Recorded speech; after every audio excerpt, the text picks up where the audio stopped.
Leitura do dia. Leitura da segunda carta de São Paulo aos Coríntios. Irmãos, eu vos asseguro, pela fidelidade de Deus, o ensinamento que vos transmitimos não é sim e não.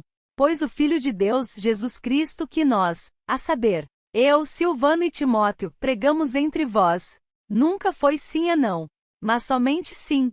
Com efeito, é nele que todas as promessas de Deus têm o seu sim garantido. Por isso também, é por ele que dizemos amém a Deus, para a sua glória. É Deus que nos confirma a nós e a vós, em nossa adesão a Cristo, como também é Deus que nos ungiu.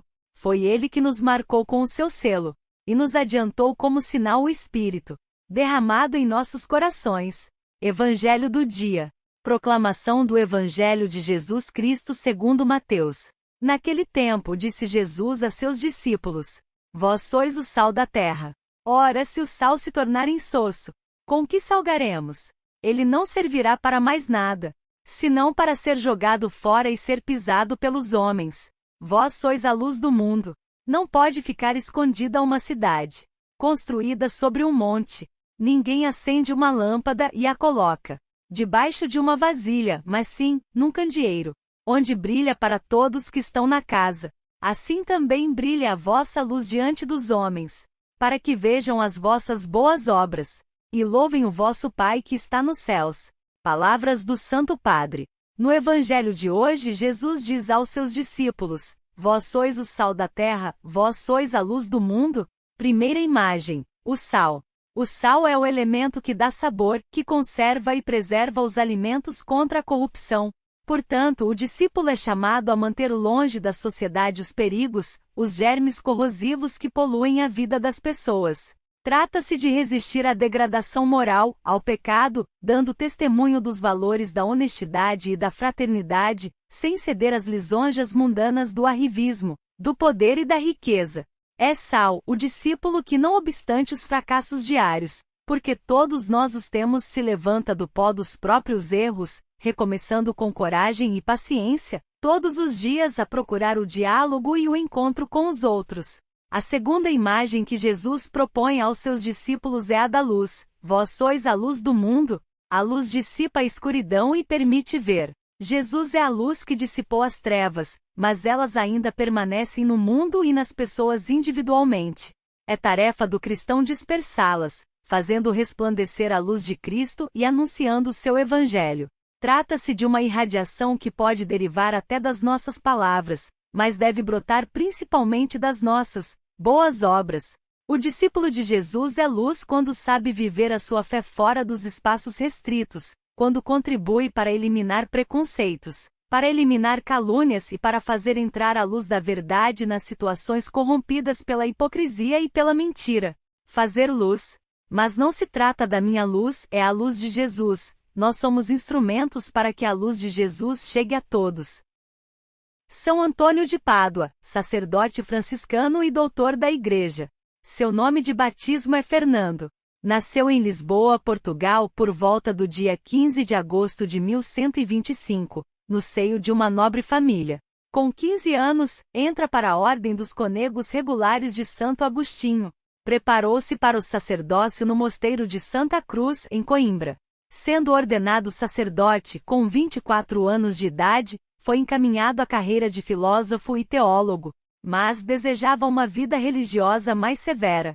A reviravolta deu-se em 1220, quando chegaram à igreja de Santa Cruz os restos mortais de 5 missionários franciscanos, torturados e assassinados em Marrocos.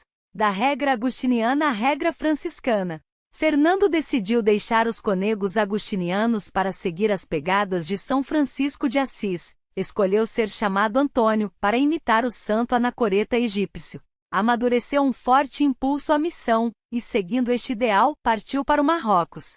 Porém, contraiu uma doença e foi obrigado a um repouso forçado, sem poder pregar. Não teve outra opção a não ser ir para a Itália. No entanto, o navio no qual embarcou, naufragou no Golfo da Sicília. Tendo-se restabelecido em 1221, foi parar em Assis, onde Francisco havia convocado todos os seus frades. Esta foi uma ocasião propícia para conhecê-lo pessoalmente, não obstante tenha sido um encontro simples. Revigorando sua escolha de seguir a Cristo na fraternidade franciscana, Antônio foi enviado ao eremitério de Monte Paolo, na Romanha.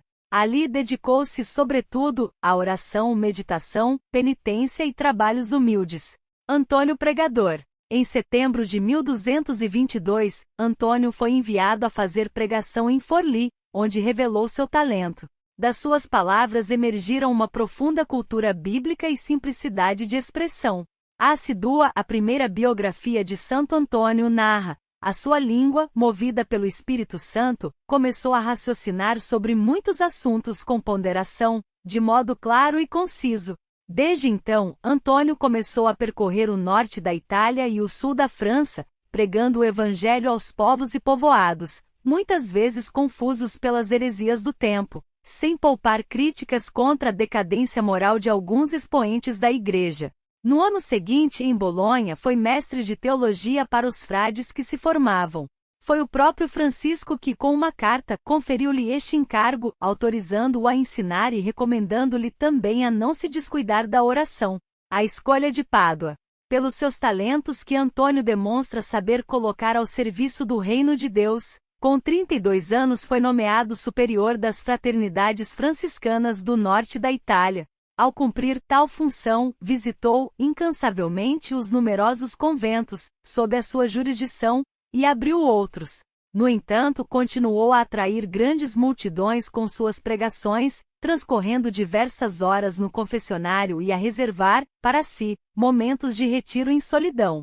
Decidiu estabelecer-se em Pádua, junto à pequena comunidade franciscana da Igreja de Santa Maria Mater Domini. Não obstante a sua pouca presença, instaurou com a cidade uma forte ligação, prodigalizando em prol dos pobres e contra as injustiças. Precisamente em Pádua, teriam sido escritos os Sermones, um tratado para instruir os co-irmãos à pregação do Evangelho e ao preceito dos sacramentos, sobretudo, da penitência e da Eucaristia. A pregação da Quaresma, em 1231, é considerada seu testamento espiritual, a qual se deve incluir a sua dedicação amorosa por horas e horas. As confissões. Após as celebrações pascais, abatido por problemas de saúde e consumido pela fadiga, Antônio aceitou retirar-se por um período de convalescença. Depois, com alguns co-irmãos, aceitou o convite de um período de descanso e de meditação em um pequeno eremitério, em Camposampiero, a poucos quilômetros de Pádua. Pediu que lhe fosse adaptado um simples refúgio sobre uma grande nogueira, onde transcorrer os dias em contemplação e em contato com a gente humilde da periferia do campo, voltando para o eremitério só à noite. Ali, deu-se a visão do menino Jesus. No dia 13 de junho, Antônio sentiu-se mal. Entendendo que a sua hora se aproximava, pediu para morrer em Pádua.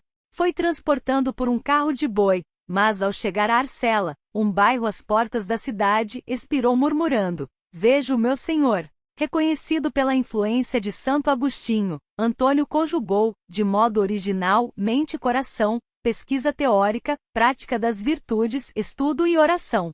Doutor da Igreja, Santo Antônio é simplesmente chamado em Pádua como o Santo.